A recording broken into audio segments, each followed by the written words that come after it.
பெரிய மயிர் மாதிரி பேசுகிறான்னு நான் முறைச்சேன். என்னை வினோத் செருப்பு கழட்டி அடிச்சிருக்காங்க. நல்ல டைட்டில் கிடச்சிருச்சு ஆக்சுவலி இன்னைக்கு. இந்த படம் மக்கள் எல்லாரும் பார்க்கணும்னா நான் அவுத்து போட்டு கூட நிற்கிறதுக்கு தயாராக இருக்கேங்க இந்த இடத்துல. இந்த நூற்றாண்டின் மிகப்பெரிய எழுத்தாளர் என்று சொல்லப்படுகிற காப்ரியல் கார்சியா மார்கோஸனுடைய ஒரு கதை, அவருடைய கலெக்டட் ஸ்டோரிஸ்லேயே மிகச்சிறந்த கதை. இந்த உலகத்தின் மிகச்சிறந்த கதையில் ஒரு 10 கதையில் அதையும் சொல்கிறாங்க. அதுக்கு பேர் ஆங்கிலத்தில் டியூஸ்டே சீஸ்டா, அதாவது ஒரு செவ்வாய்க்கிழமையினுடைய மதிய தூக்கம் அப்படின்ற ஒரு கதை. ஒரு தாயும் அவருடைய குட்டி குழந்தை, ஒரு 6 வயசு 7 வயசு குழந்தை ஒரு ஊருக்கு போகிறாங்க.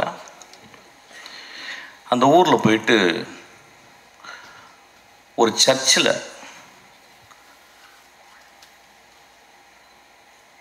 தன்னுடைய மகனுடைய கல்லறை எங்கே இருக்குன்னு கேட்டு போகிறான் அந்த தாய். அப்போ அந்த பாதிரியார் சொல்கிறார், அந்த ரெஜிஸ்டர் கொடுத்து அதில் சைன் போட சொல்கிறாரு. அந்த தாய் சைன் போடுறான். அப்போ அவர் கேட்குறாரு, ஏமா இப்படியாப்பட்ட ஒரு பிள்ளையை பெற்ற அப்படின்றாரு.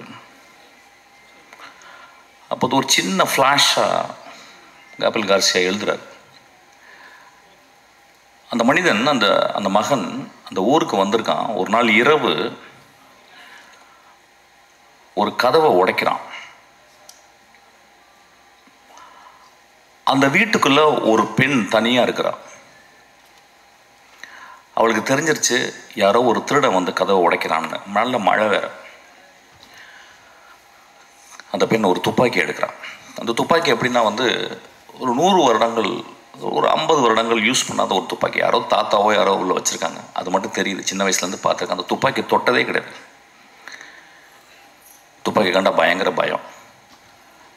வேறு வழி இல்லாமல் உள்ளே வந்தவன் ஒரு வேளை கொன்னுறான், திருடிட்டு ஒரு வேளை கொன்னுட்டானா என்ன பண்ணுறது அப்படின்னு ஒரு பயத்தில், அவன் யாருன்னு தெரியல, அவன் துப்பாக்கி எடுத்துகிட்டு போய் அந்த கதவுக்கு நேராக நிற்கிறான். கை உதறது. சார் யாரும் பேசாதீங்க சார் ப்ளீஸ். கை உதறது. அவள் அந்த கதவை உடைச்சிட்டு வந்தால் எவ்வளோ உயரத்தில் வருவான் எவ்வளோ அப்படின்ற மாதிரி அவன் வயிற்றை நோக்கி அந்த துப்பாக்கியை அப்படி காட்டிக்கிட்டே இருக்கான். கை உதறது.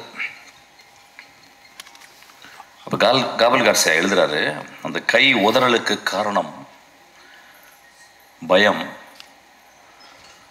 28 வருடங்கள் தனிமை அப்படின்னு எழுதுறாரு.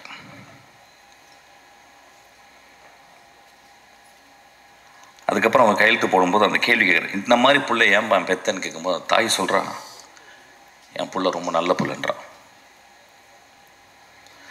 நண்பர்களே,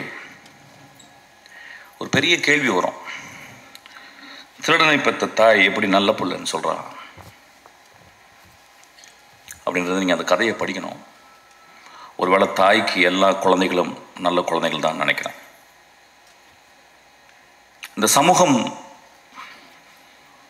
நிறைய குழந்தைங்களை நிறைய தாய்கள் பெற்கிறாங்க. எல்லா தாய்களுக்கும் தன் மகன் அல்லது அந்த ஆண் நல்லவனாகவே இருக்கிறான்.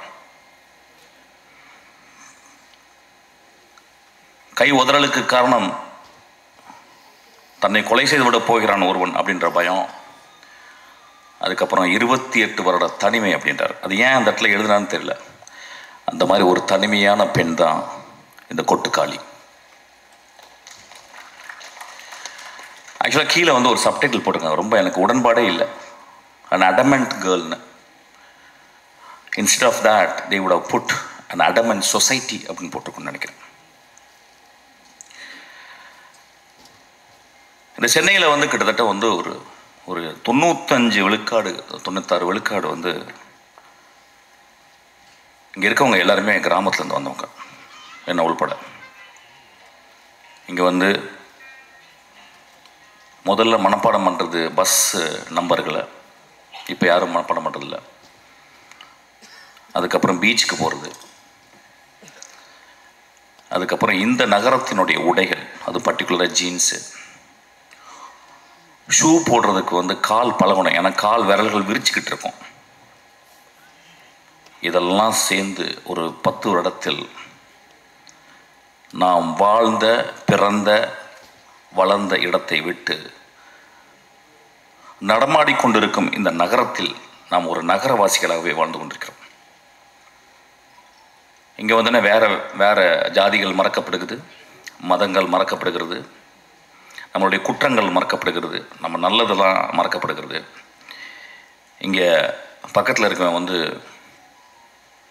ஒரு நெய்பர் தான், ஒரு அண்டை வீட்டுக்காரன் தான். இங்கே யார் தாய் தந்தையா யாருமே பழகிறது கிடையாது. ஒரு கிராமம் அழிக்கப்படுகிறது. ஏதோ ஒருவன் அந்த கிராமத்திலிருந்து வெளியே வராமையே இருந்து கொண்டு இந்த கிராமத்தின் மூலம் இந்த உலகத்தை பார்க்கும் ஒரு தகுதி படைத்தவனாக, ஒரு மகா கலைஞனாகவே இருக்கிறான். ஏன்னா அவனுக்குள்ளே எப்பயுமே அவனும் ஜீன்ஸ் போட்டு அவனும் ஷூ போட்டாலும் அவன் ஒரு என் கிராமத்தில் இருக்க வேல்யூஸ் தான் இந்த உலகம். காப்ரியல் கார்சியா மார்க்கோஸ் சொன்ன அந்த கிராமம்தான் என்னுடைய கிராமமும், இந்த கொட்டுக்காளி வளர்ந்த கிராமமும் நம்புகிறான். அந்த கிராமத்தை விட்டு அவன் கடைசி வரைக்கும் வெளியே வரதே இல்லை. ஏன்னா அவனுக்கு அது ஒரு பெரிய முழுமையாக தெரியுது. அப்படி முழுமையாக தெரிந்த தமிழ் ஆளுமையில் பாரத ராஜாக்கு அப்புறம் நான் வினோத்தை சொல்வேன்.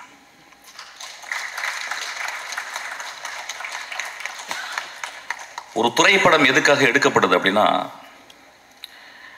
நிறைய பேர் என் அசிஸ்டண்ட்டை கேட்பேன், எதுக்கடா எனக்கு தெரிஞ்சு 250 அசிஸ்டண்ட் என்னை விட்டு போயிருக்காங்க.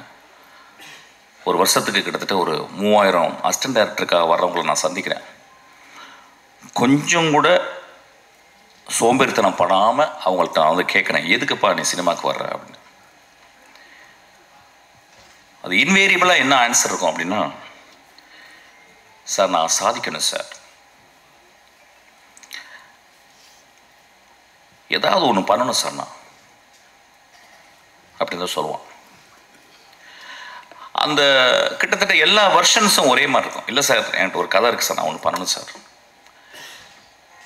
இப்படி தான் இருக்கும். அப்படி தான் நானும் வந்தோம், லிங்குசாமி வந்திருப்பார், சங்கர் சார் இப்படி தான் வந்திருப்பார், எல்லாருமே மணிரத்னம் எல்லாருமே இப்படி தான் வந்திருப்போம். இங்கே வினோத் ஒருவேளை என்கிட்ட அசிஸ்டண்டாக வந்தால், ஏன்டா வினோத் என்கிட்ட வந்த அப்படின்னு கேட்டால் அவன் இந்த ஆன்சர் சொல்லியிருக்க மாட்டான். சார் இந்த உலகத்தை என் கதை மூலியமாக மாற்றணும் சார் அப்படின்னு வந்திருப்பான்னு நினைக்கிறேன். இந்த கதை மூலம் தமிழ்நாடையே மாற்றிருக்கான். எப்பயுமே சொல்லுவாங்க, நான் ரொம்ப பொங்கி பேசுவார், ரொம்ப எக்ஸாஜரேட் பண்ணி பேசுவார், ட்ராமாட்டிக்காக தான் பேசுவார் அப்படின்னா. நான் எப்பொழுதுமே அது ஒரு சத்தியமாக எடுத்துக்கிறேன். ஒரு மேடையில் பேசும்போது அடுத்த வார்த்தை என்னன்னு எனக்கு தெரிஞ்சிட்டா நான் இந்த சமூகத்தை நான் நெருப்பு ஊற்றி கொளுத்துறேன்னு அர்த்தம். நான் மேடையில் பேசும் பொழுதாவது என் நாக்கில் உண்மை தவழ வேண்டும் என்று நான் நினைக்கிறேன். ஏன்னா வீட்டில் நிறைய பொய் பேசுகிறோம், மேடையை விட்டு கீழே நம்பருக்கு நண்பர்கள்ட்ட நிறைய பொய் பேசுகிறோம், ப்ரொடியூசர்கிட்ட நிறைய பொய் பேசுகிறோம், நடிகர்கள்ட்ட நிறைய பொய் பேசுகிறோம்.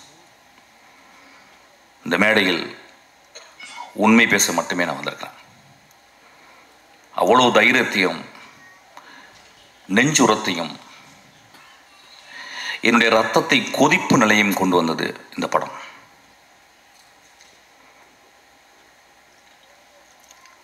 இந்த படம் நிறைய படம் வரும்போதெல்லாம் நான் நிறைய பேசியிருக்கேன். ஃபார் எக்ஸாம்பிள் வழக்கு என்னை பேசும்போது இதே மேடையில் நான் ரொம்ப பயங்கரமாக பேசினேன். பயங்கரமாக பேசினேன்னா ரொம்ப கோபமாக பேசினேன். சமூகத்தையே நான் என்ன இப்படி பண்ணுறீங்க அப்படின்னு பேசினேன். அப்போ அன்றைக்கி நிறைய இதே மேடையிலால் என்னை கேலி செய்கிறாங்க, நான் பார்த்துருக்கேன். ஏன்னா ஒரு பாலசக்திவேல் எப்படியாப்பட்ட டைரக்டர்னு எனக்கு தெரியும், நிறைய பேருக்கு லிங்குசாமிக்கு தெரியும். ஒரு 3 படத்தை எடுத்துகிட்டு அந்த படம் ரிலீஸ் ஆகலன்னு உட்காந்துருக்கான் ஒரு கலைஞன், மகா கலைஞன். அவன் எப்படியாப்பட்ட கலைஞன்றது ரொம்ப பக்கத்தில் சேர்ந்தவங்களுக்கு, அவன் படங்களை நேசித்து பார்த்தவங்களுக்கு மட்டும்தான் தெரியும்.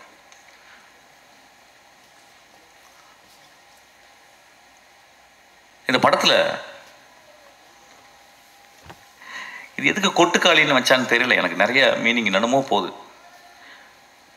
நான் ஒரு ரொம்ப நாளைக்கு முந்தி சிவகார்த்திகேயனுடைய படத்தில் ஒரு பூஜை அன்னைக்கு ஒரு நாள் ஒரு சாப்பாடு சாப்பிட்டு இருக்கும்போது பக்கத்தில் ஒருத்தன் வெள்ளை சட்டை வெள்ளை பேண்ட் போட்டு ஒரு கிராமத்தில் இருந்த ஒரு பையன் மாதிரி உட்காந்துருந்தான்.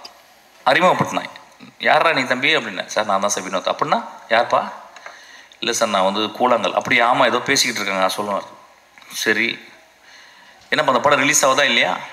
இல்லை சார் ஆயிரும் சார். ஓ அப்படியா சரி. என்ன படம் எடுக்கிற? அடுத்து என்ன படம் போகிறேன்? இல்லை சார் நான் ஆரம்பிச்சிட்டேன் சார். நான் சொல்கிறேன் கொஞ்சம் மெதுவாக எடுப்பான்னு வாயை எடுக்கிறேன். கொஞ்சம் மெதுவாக. இல்லை சார் நான் படம் ஆரம்பிச்சிட்டேன் நான். அப்படியே யாருப்பா மியூசிக்கு? பாருங்கள் எவ்வளோ ஒரு ப்ரோக்ராம்டு வே ஆஃப் ஆஸ்கிங் ஒரு சேட்டிங் வித் another டேரக்டர். நான் கேட்குறேன் யாரா மியூசிக்கு அப்படின்னு. அப்படி சொன்னால் யாருமே மியூசிக் இல்லை சார். எனக்கு பயங்கர கோவம் வந்துருச்சு. பெரிய மயிர் மாதிரி பேசுகிறான். நான் முறைச்சேன். அப்புறம் நான் வந்துட்டு வீட்டு ஆஃபீஸ்க்கு வந்தோடனே அசிஸ்டன்ட்ஸ் கூப்பிட்டேன். இது மாதிரி ஒருத்தனை பார்த்துட்டேன். ஒரு பொறுக்கிப்பேன் கருப்பாக இருந்தான் ஒரு மாதிரி இருந்தான். பெரிய மாதிரி என்கிட்ட வந்து நான் யாரா மியூசிக்குன்னு கேட்குறேன். அவன் சொல்கிறான் யாருமே இல்லை சார் அப்படின்றான். அப்படிலாம் எடுத்துடாதீங்கடா அப்படின்னு நான் ஏதோ நல்லது சொல்கிற மாதிரி என் அசிஸ்டன்ட்ஸ்க்கு சொன்னேன். இந்த படத்தை பார்க்கும்போது தான் தெரிஞ்சுது என்னை வினோத் செருப்பு கழட்டி அடிச்சிருக்காங்க. நல்ல டைட்டில் கிடச்சிருச்சு ஆக்சுவலி இன்னைக்கு. அவன் நிஜமாகவே என்னை செருப்பு கழட்டி அடித்தான். நான் எல்லாரையும் செருப்பு கழட்டி அடித்தானா என்னை வெளியே போய் பயங்கரமாக திட்ட ஆரம்பிச்சாங்க டேரக்டர்ஸ்லாம். அது எப்படி பேசலாம், நாமளும் படம் தானே எடுத்துருக்கணும், அதனால் நான் மட்டும் இதை எடுத்துக்கிறேன். என்னை மட்டும் வினோத் செருப்பை கழட்டி அடித்தான். இந்த விழாவுக்கு வரும்போது நான் காலையில் மனசு பேசினேன். ஏன்னா இப்போ நான் 2 படம் பார்த்துட்டேன். ஒன்று மாரியுடைய வாழை பார்த்துட்டேன். அது ஒரு வாரம் பைத்தியமாக இருந்து அன்றைக்கி நைட் ஃபுல்லாக பைத்தியமாக இருந்து ஃபுல்லாக எழுதி அசிஸ்டன்ட் டேரக்டர்லாம் தூங்காமல் உட்காந்து ஒரு 3 பேஜில் ஒரு லெட்டர் எழுதி வரும் நம்ம நாளில். இப்போ அது முடித்து அந்த பைத்தியம் முடியும் தீர்றதுக்குள்ளேயும் இந்த பைத்தியம் இது பைத்தியம் இல்லை, இது பேயாக பிடிச்சிச்சு எனக்கு.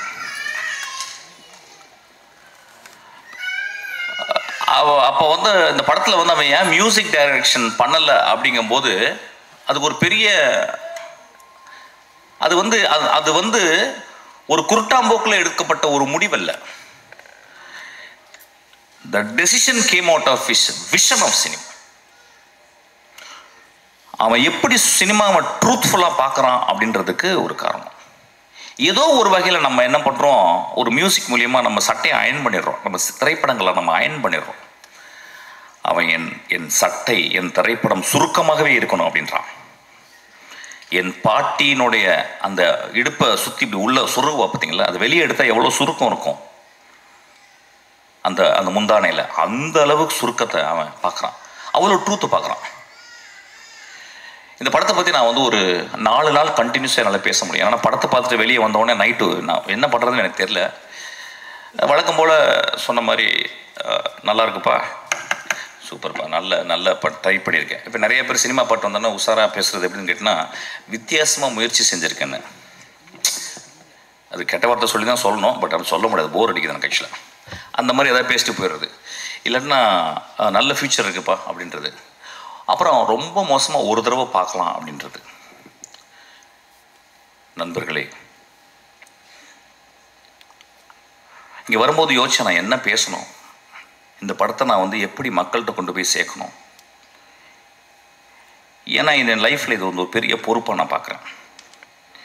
என் மகள் பிறக்கும்போது என் மனைவியின் கையில் என் மகளை பார்த்துட்டு நான் எவ்வளோ சந்தோஷப்பட்டனோ அதே மாதிரி இந்த படத்தை பார்த்த சந்தோஷப்பட்டேன்.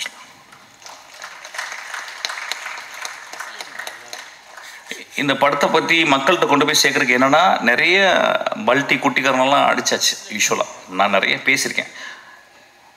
இந்த படம் மக்கள் வந்து எல்லாரும் பார்க்கணுன்னா நான் அவுத்து போட்டு கூட நிற்கிறதுக்கு தயாராக இருக்கேங்க இந்த இடத்துல. ஏன்னா அப்படி தான் உரைக்கும். கை தட்டலாமே கொஞ்சம். ஒரு குத்து டான்ஸு நேக்கட் டான்ஸ் இங்கே ஆடலான் இருக்கு, இந்த படத்தை பாருங்க அப்படின்னு. நான் நேக்கட் டான்ஸ் ஆடி நீங்கள் பார்த்தீங்கன்னா என்ன ஆவீங்க, அதை எக்ஸ்ட்ரா போஸ்ட் பண்ணி நீங்கள் அப்போ அந்த படத்தை போய் பாருங்கன்னு சொல்லலாம். இந்த கொடுமை எப்படின்னு கேட்டிங்கன்னா, இந்த தமிழ் சமூகத்தில் வந்து அது இந்திய சமூகத்தில் வந்து ஒரு நல்ல படத்தை பார்க்குறக்கு, நல்ல படம்னா எப்படின்னா ரொம்ப ஃபிலாசபிக்கலான கொஸ்டின் அது. ஆமாம், நான் 2 நிமிஷம்லாம் பேசலாமா? 1 மணி தான் பேசுகிறேன். தயவுசெய்து இடக்கு முடக்க அதை பேசினா பிரச்சனை ஆயிரும் உனக்கு. ஓகே, நல்ல படம் அப்படின்னாவே நம்ம நண்பர்கள், நம்ம நம்ம நம்ம ரசிகர்கள், நம்ம ரொம்ப நேசத்துக்குரிய நம்மளுடைய ரசிகர்கள் என்ன சொல்லிடுறாங்க வந்து, ஓகே புரிஞ்சிருச்சு. அதாவது வந்து பாலாசக்திவேலு, மிஷ்கினு, ராமு, வெற்றி மாறவங்களும் நல்ல படம் சொல்லிட்டா கொஞ்சம் பார்த்தே போவோம் அப்படின்ற மாதிரி கொஞ்சம் யோசிச்சு போவோம். ஏன்னா சினிமா பார்க்க வர்றதே அவுத்து போட்டு ஆடுறதை பார்க்குறதுக்கு தான். சினிமாவுக்கு நிறைய பேருக்கு ஆடுறது, அதாவது இன்னும் என்கிட்ட பேசுகிறாங்க, அந்த சார் அந்த குத்துப்பாட்டு ஒன்று போட்டிங்களே சார், அது மாதிரி இன்னொன்று போடுங்க சார். நான் என்ன போட தான் செய்ய முடியும். ஆக்சுவலாக நண்பர்களே, ஒரு மார்க்கெட்டுக்கு போகிறோம், ஒரு குழந்தையை கூட்டிகிட்டு, ஒரு பெண் குழந்தையை கூட்டிகிட்டு ஒரு கத்திரிக்காய் எடுக்கிறோம். எங்கள் அம்மா சின்ன வயசில் எனக்கு கத்திரிக்காவை எப்படி வாங்குவது அப்படின்னு சொல்லி கொடுத்துருக்காங்க. ஒரு சவுச்சவை எப்படி பார்த்து வாங்கணும்னு சொல்லி கொடுத்துருக்காங்க. ஒரு பழத்தை வந்து தட்டி பார்த்து, அந்த பழம் தட்டி பார்த்து பழுத்திருக்கான்னு பார்த்து வாங்க சொல்லியிருக்காங்க. ஆனால் நம்ம சமூகத்தில் ஒரு கலைப்படைப்பை மட்டும் வெகுஜன சினிமாவாகவே மட்டுமே பார்க்க பழகிருச்சு. இன்னைக்கு 16 வயதில் எடுத்தா ஓடுமானே டவுட் வந்துருச்சு. என் ஆதங்கத்தை இங்கே கொட்டி தீர்க்கவில்லை. இந்த படத்தை நான் மக்கள்கிட்ட கொண்டு போய் எப்படி சேர்க்கறதுன்னு யோசிச்சுக்கிட்டே இருக்கேன். இப்போ நகரத்தில் இருக்கவங்க எல்லாருமே நினச்சிக்கிறாங்க நம்ம எல்லாமே சிட்டி பேஸ்டு. அதை சொல்கிறாங்க இது கிராமத்து கதை. ஐயா, இது என் தாயின் கருவறை ஐயா. இந்த படம் என் மகளின் யோனி ஐயா. இந்த படம் பாலசக்தி சொன்னா இந்த மாதிரி படமே பார்த்ததில்லைன்னு. இந்த மாதிரி படத்தை பார்க்கவே போறது இல்லையா. இந்த மாதிரி படத்தை நான் பார்க்கவே போறதில்லை. இந்த படத்துக்கு முன்னாடி நான் என் படைப்புகள், என்னுடைய சினிமா அப்படின்றத நான் கீழே குனிஞ்சு அவன் காலை முத்தமிடுவேன். அந்த அளவுக்கு அந்த படத்தை பண்ணியிருக்கான். உங்களுக்கு ப்ரூவ் பண்ணனா வினோத்தை கூட்டிங்க நின்று அவன் காலை முத்தமிடுறேன். நான் இளையராஜா காலை முத்தமிட்டிருக்கேன். நான் இளையராஜா காலை என்றைக்குமே தொட்டு கும்பிட்டதில்லை. நான் உதட கொண்டு போய் தொடுவேன். ஆக்சுவலாக 2வது மனிதனாக இளையராஜாக்கு அப்புறம் அவன் கால்களை நான் முத்தமிடுவேன். ஆக்சுவலி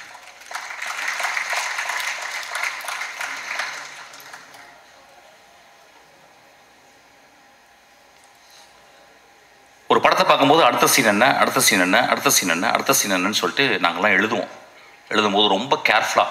நான் இப்போ கூட வரும்போது என் தம்பிகிட்ட பேசிக்கினேன். ஒரு படம் வந்து நல்ல கதையாக இருக்கணும், என்டர்டெய்னிங்காக இருக்கணும், இப்போ 3வது தேவைப்படுது எக்ஸைட்டிங்காக இருக்கணும்னு சொல்லிட்டு. இந்த 3மே இந்த படத்தில் இருக்குது. என்ன ஒன்று, நீங்கள் பார்க்குறது உங்கள் பார்வையை வேறு மாதிரி வச்சு பார்க்கணும். எனக்கு தெரிஞ்சு இந்த ரீசெண்ட் டேஸில் இந்த கதைகளில் நான் வந்து இப்போ 2 கதைகள் வந்து நான் இந்த 10 வருடத்தில் திரைக்கதையில் படித்தது எக்ஸ்ட்ரானரி ஸ்டோரிஸ்ன்னு சொல்லுவேன். ஒன்று 3 பில்பர்ட்ஸு, இன்னொன்று கெட் அவுட், ஜோர்டன் பீல்டு. அதுக்கப்புறம் இந்த கதையை சொல்லுவேன். ஏன்னா அது 3மே எப்படின்னா, ஒன்று வந்து பிளாக் ஹாரர், இன்னும் வந்து ஒரு பெண்ணினுடைய தவிப்பு, தன் மகளை பறி கொடுத்துட்டு ஒரு பெண்ணுடைய தவிப்பு. இந்த படத்தில்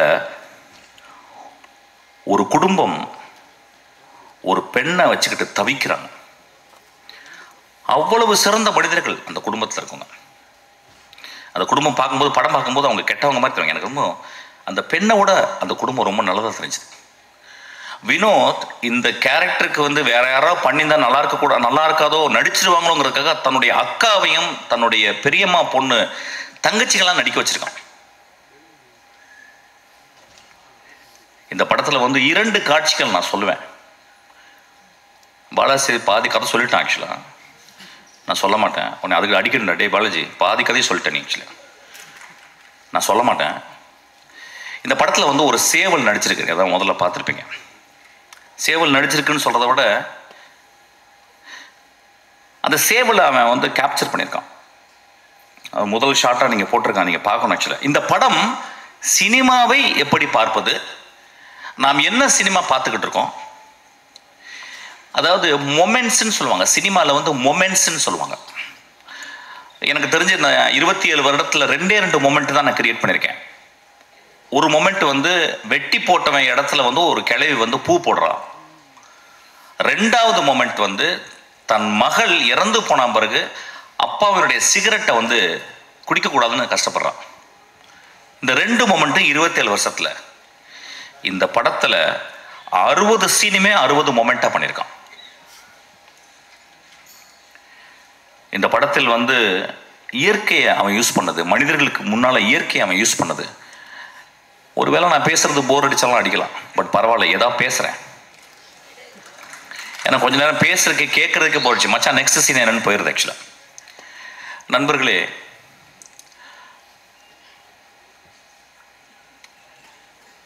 ஒரு நல்ல கதை, ஒரு நல்ல கதாசிரியர் தோற்கப்படுவதில்லை, சமூகத்தால் கொலை செய்யப்படுகிறான். ஒரு நல்ல கதையும் ஒரு நல்ல கதாசிரியரும் அவ்வளவு பேரன்போட ஒரு சமூகத்துக்கு இந்த கதையை எழுதுனா பீச்சில் ஒரு பங்களா, மிக வசதியான காரு,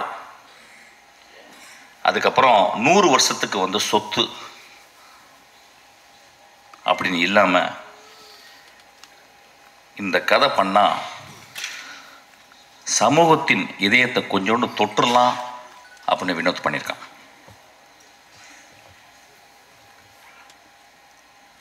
இந்த படத்தை வந்து பத்திரிகைக்காரங்க எல்லா படங்களுடைய திறப்பு வாசல்களை திறந்து வைக்கிறது பத்திரிக்கையாளர் தான். வந்து படம் வந்து பார்ப்பாங்க. பார்த்துட்டு எனக்கு தெரிஞ்ச எல்லா நல்ல படங்களையும் அவங்க வந்து ஆறத்தழுவி முத்தம் கொடுத்துருக்காங்க. இந்த படத்துக்காக வினோத்துக்கு இந்த பத்திரிகையாளர்கள் கோயில் கட்டணும்னு நான் கேட்குறேன். இந்த சமூகம் ஒருவேளை அவன் கொலை செய்து விடலாம். அந்த கொலையிலிருந்து தப்பிக்க வச்சது சிவகார்த்திகேயன். சிவகார்த்திகேயன் ஒரு லீடிங் ஆக்டர், கடுமையான உழைப்பாளி. சிவகார்த்திகேயனால இந்த படத்தில் நடிக்க முடியாது. ஏன்னா ஒரு மிகப்பெரிய ரசிகர்கள் கூட்டம் வந்துருச்சு. ரசிகர்களை சந்தோஷப்படுத்துவது ஒரு பெரிய கடமையாச்சு. ஆனால் அந்த குழந்தை, அந்த பையன், நான் மிகச்சிறந்த படைப்பு பண்ணணும்னு ஆசைப்பட்டு கூழாங்கல்ல பார்த்தவொடனே, தம்பி இந்த படத்தை நான் தான் பண்ணுவேன்னு சொல்லியிருக்கான். அதுக்காக அந்த தம்பிக்கு ஒரு கோயில் கட்டணும். சிவகார்த்திகேயனுக்கு ஒரு குழந்தை பிறந்திருக்கு. சிவகார்த்திகேயனுக்கு இன்னொரு குழந்தையும் பிறந்திருக்கு. அதுதான் கொட்டுக்காளி.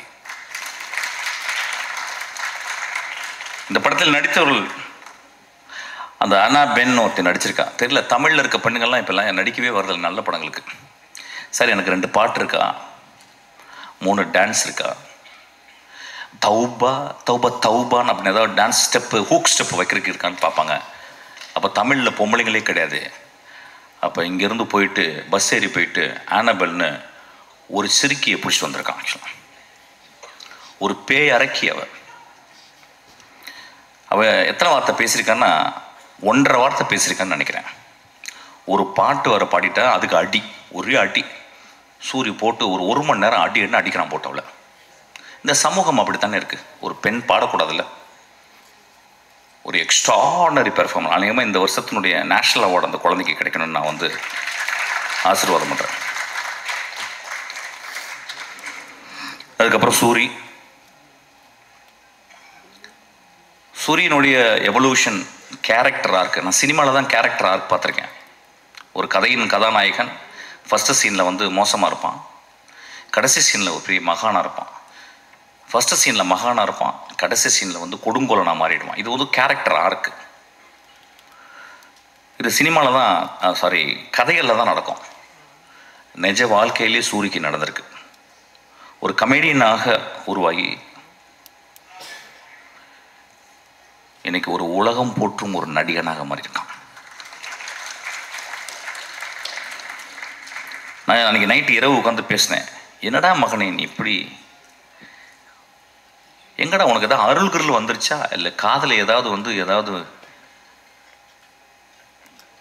உனக்கு ஏதாவது ஒரு அசரீரி கேட்டுச்சா, உன் வாழ்க்கையில் இப்படியாப்பட்ட முடிவுகள் எடுத்து இப்படி நீ வேகமாக அப்படியே வெற்றிமாறன், அப்படியே கருடன், அப்படியே ராம் இன்னைக்கு ஒரு எக்ஸ்ட்ராடனரி, எனக்கு தெரிஞ்சு இன்னைக்கு தமிழ் சினிமாவின் மிக முக்கியமான 2 நடிகர்கள் நான் சொல்லுவேன், வந்து விஜய் சேதுபதியும் சூரியன் நான் சொல்லுவேன். ஆக்சுவலாக நான் விஜய் சேதுபதி ஒர்க் பண்ணேன், 67 நாட்கள் ஒர்க் பண்ணேன். ஒரு நாள் கூட எங்கள் 2 பேருக்கு ஒரு சின்ன உராய்வு கூட ஏற்படல. அந்த குழந்தை அவ்வளவு கண்ணியமாக, அவ்வளவு மேன்மையாக நேசித்து நேசித்து ஒரு கேரக்டர் நடிச்சிருக்காங்க. இந்த படத்தில் சூரிய அதே மாதிரி தான். எனக்கு தெரிஞ்சு இந்த படத்தில் சூரிய தவிர வேற யாராவது நினைச்சு கூட பார்க்க முடியாது. சூரிய ஒரு இடத்துல மூத்திரம் அடிச்சிருக்கான், நடிக்கவே முடியாது, அந்த மாதிரி வாழ்ந்திருக்கான். அதுக்கு வினோத் அந்த கேமராவை பக்கத்தில் எட்டு போகிறான். அப்படியே அவன் மூத்திரம் அடிக்கிறதுக்கு போய் பக்கத்தில் போயிட்டு நான் பயந்துட்டேன், கீழே கேமரா டில் டவுன் பண்ணிட போகிறான்னு பார்க்க ஆசையும் வருது, டில் டவுன் பண்ணி பார்க்கலாம் அப்படின்னு சொல்லிட்டு. ஆனால் அப்படியே மேலே வச்சு அதுக்கப்புறம் சூரிய திரும்பி பார்க்குறான்.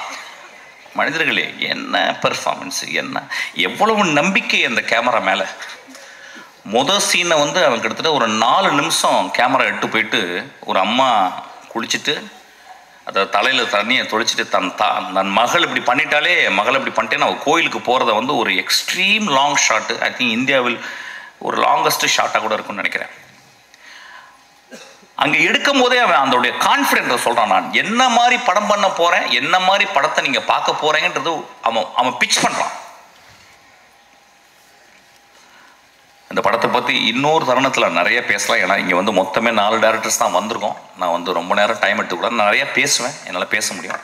So Suri has given an extraordinary, அதாவது இந்த படத்துக்கு அப்புறம் சூரியை நம்ம எப்படி பார்க்கலாம்னா, ஒரு இந்தியாவின் ஒரு மிகச்சிறந்த ஆக்டரை நம்ம பார்க்கலாம். அது ஏன் சொல்கிறேன்னா, அந்த அளவுக்கு அந்த கேரக்டர் அவன் மண்ணிலிருந்து, அந்த வெறுங்காலில் இருந்து நான் பார்த்தேன். சூரிய செருப்பு போட்டுக்கணும், செருப்பு போடாமல் அவன் அப்படியே அதுக்குள்ளே ஒரு அதான் சொன்னாங்க, ஏதோ அந்த டீட்டெயில் வந்து கால் அதை வந்து சூரிய சொன்னதான் நல்லது, சூரிய சொன்னது தான் அது நல்லாயிருக்கும். ஆக்சுவலி எப்படி அதை நடித்தான் அந்த குரலுக்காக. நான் அந்த கழுத்தில் இது பண்ணிட்டு பார்க்கும்போது நான் ஒரு இடத்துல ஒத்து பார்த்தேன், இந்த இடத்துல கழுத்து நரம்பு வந்து புடைக்குது. ஸோ நடிக்கலை அந்த இடத்துல. He took so much of sincere and truthfulness to exhibit something extraordinary. கேள்விப்பட்டேன் வந்து கூழாங்கல் பார்த்த உடனே சூரி விரட்டி போயிருக்கான். ராம் என்கிட்ட சொன்னான். ஆனால் கிட்டத்தட்ட டெய்லி 2 தடவை ஃபோன் பண்ணி, ராமண்ணா கொஞ்சம் வினோட்ட சொல்லுங்கள், அடுத்த படம் எந்த படமாக இருந்தாலும் அதில் ஒரு சின்ன கேரக்டராக நடிக்கிறேன்னு. அதுக்காக சூரிக்கு நம்மலாம் கிளாப் பண்ணுவோம். அதாவது ஒரு கலைஞன் இன்னொரு கலைஞனை தேடி ஒரு சீனாவும் நான் நடிக்கணும்னு சொன்னான் பாருங்க. அவன் ஒரு பெரிய மேதை தான், அவன்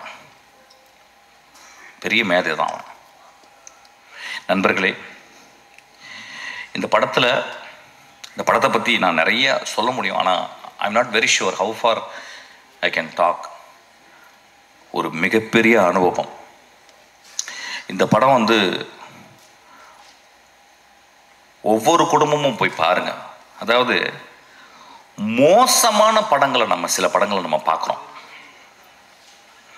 மோசமான காட்சிகளை நம்ம குழந்தைகளுக்கு கொண்டு போய் காட்டுறோம். மோசமான படங்களை இந்த இளைஞர்கள் போய் பார்க்குறாங்க. அதெல்லாம் பார்க்கலாம், தப்பு கிடையாது. அது வந்து ஒரு ஆர்ட், வந்து போர்னோகிராஃபியும் ஒரு ஆர்ட் தான். அது யாரால எடுக்கப்படுறதுன்ற பொறுத்து. ஆனால் இந்த படம் இந்த தமிழ் சமுதாயத்தை, எனக்கு தெரிஞ்சு இதை விட ஒரு பொலிட்டிக்கலான படம் தமிழில் வந்திருக்கான்னு எனக்கு தெரியல. இதை விட ஒரு பொலிட்டிக்கலான படம், அந்த ஏரியா நான் பேச வேணான்னு யோசிக்கிறேன். ஏன்னா இங்கே பொலிட்டிக்கல் படம்ன்றது வந்து வேற வேற கருத்துக்களோட உலாவுது. ஆனால் ரொம்ப அமைதியாக ஒரு பொலிட்டிக்கல் படத்தை, மோஸ்ட் பவர்ஃபுல் பொலிட்டிக்கல் ஃபிலிமை வினோத் அசால்ட்டாக எடுத்திருக்கான். நண்பர்களே, நான் மீண்டும் கேட்குறேன், இந்த படத்தை நீங்கள் எல்லாரும் பார்க்கணும். பத்திரிக்கையாளர் இந்த படத்தை பற்றி மேன்மையை எழுதணும். இந்த பத்திரிக்கையாளர்களுடைய மனசாட்சி நான் சொல்லுவேன். இந்த படத்தை நான் தேவராஜெல்லாம் நான் பார்த்தேன். 25 வருடம் நான் பார்க்குறேன் தேவராஜா. சினிமாக்காகவே வாழ்ந்து ஒரு கலைஞனாக, அதாவது ஒரு பத்திரிகையாளனாக இல்லாமல் ஒரு கலைஞனாகவே வாழ்ந்துருக்கேன். இப்போ நான் என் தம்பியை பார்த்தேன். அவன் வந்து எனக்கு குழந்தை வந்துருச்சேன்னா அப்படின்னு சொன்னான். உங்களுக்கெல்லாம் பெரிய தர்மம் இருக்குது இந்த படத்தை பற்றி. இந்த படத்தை பற்றி நான் என்ன சொல்கிறேன், நான் சேலஞ்ச் பண்ணுறேன். இந்த படத்தை பற்றி ஏதாவது ஒரு நெகட்டிவ் பேசுங்க. இந்த படத்தை கொண்டு போய் சேர்க்க வேண்டியது உங்கள் கடமை. ஐயா, இது உங்கள் தாய் மடி ஐயா. இந்த மடியை நீங்கள் தான் பத்திரமா பார்த்துக்கணும்.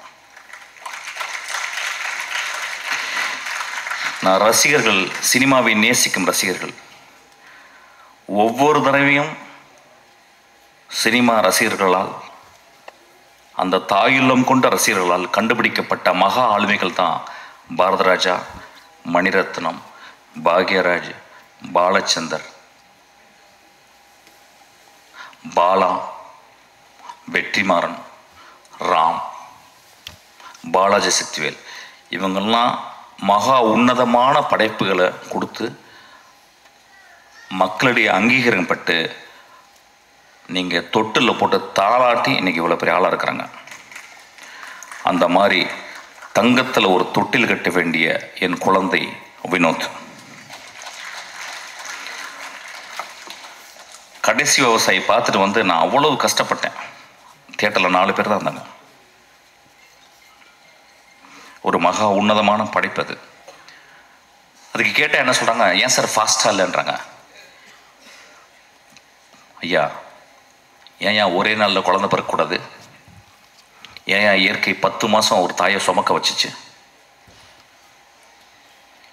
ஏன் என்னுடைய பாட்டி மெதுவாக நடந்து போகிறாள்? என் தந்தை இப்போ போன வாரம் இறந்து போனார். கை அப்படியே அவர் அந்த பாடியை குளிப்பாட்டும் போது நான் பார்த்தேன். அப்படி கையெல்லாம் சூம்பி போயிருந்துச்சு. அப்படியே அந்த குளிக்கல வைக்கும்போது நான் அப்படியே பார்த்துக்கிட்டே இருந்தேன். அந்த மண்ணை அள்ளி போடும்போது அந்த வாய்க்குள்ளே தான் போச்சு. என்னை முத்தம் கொடுத்த, என்னை பார்த்து எப்பொழுதும் புன்னகை புரிந்த அந்த வாய்க்குள்ள அந்த மண்ணு போனதை நான் பார்த்தேன். நான் பார்த்த உலகத்தில் என் வாழ்நாளும் மிக முக்கியமான ஷாட்டாக அதை நான் பார்க்குறேன். நான் சொல்கிறது கொஞ்சம் கூட வெக்கப்படல. அந்த மாதிரி ஒரு 600 ஷாட்டு, 600 ஷாட்டில் மொத்தமே 150 ஷாட் இருக்கும். உண்மையும் தெய்வத்தன்மையும் தாய்மையும் கொண்ட படம் தான் அந்த படம். தயவுசெய்து கைவிட்டுறாதீங்க. சும்மாவது போய் பாருங்க. ஒரு சிகரெட் ஒரு சிகரெட் பாக்கெட் எவ்வளோப்பா? சிகரெட் பாக்கெட் இன்னைக்கு கிங்ஸு தெரியாது, நீ அடிக்க மாட்டியா? நீ மனுஷனே கிடையாது. யார் எவ்வளோவா? எவ்வளோ ஒரு சிகரெட் பாக்கெட்டு? 200 rupeesங்க ஒரு சிகரெட் பாக்கெட்டு. ஒரு சிகரெட் பாக்கெட்டில் 20 சிகரெட் இருக்கா? 10 இருக்கு. 10 நாள் போச்சுன்னு அர்த்தம் உங்களுக்கு. 10 சிகரெட் கொடுத்தா 10 நாள் போச்சு. நான் சிகரெட் நிப்பாட்டிட்டேன். இப்போ 10 நாள் ஜாஸ்தி ஆயிடுச்சு. இப்போ ஒரு குவார்ட்டர் அது 150 ரூபாலேருந்து 200 ரூபா. அது 1 வருஷம் போச்சு. இதுக்கெல்லாம் செலவு பண்ணுறோம்ல. சாமிக்கு போய் நம்ம அவ்வளோ செலவு பண்ணுறோம், அவ்வளோ உண்டியல் காசு போடுறோம், அவ்வளோ டொனேஷன் கொடுக்குறோம்ல. வினோத் தான் என் சாமி. அவன் எடுத்தது தான் கடவுள். தயவு செய்து போய் பாருங்க. நண்பர்களே, இந்த வாழ்க்கை ரொம்ப அலாதியானது. இந்த வாழ்க்கையில் நம்ம என்னெல்லாம் முடிஞ்ச வரைக்கும் நல்ல விஷயங்கள் பண்ணுறோம் அப்படின்றது ரொம்ப முக்கியம். அதில் ஒரு நல்ல விஷயந்தான் கொட்டுக்காலை நீங்கள் போய் தரிசிக்கிறது. அந்த காளி உங்களை ஆசீர்வாதம் செய்வாள். நன்றி.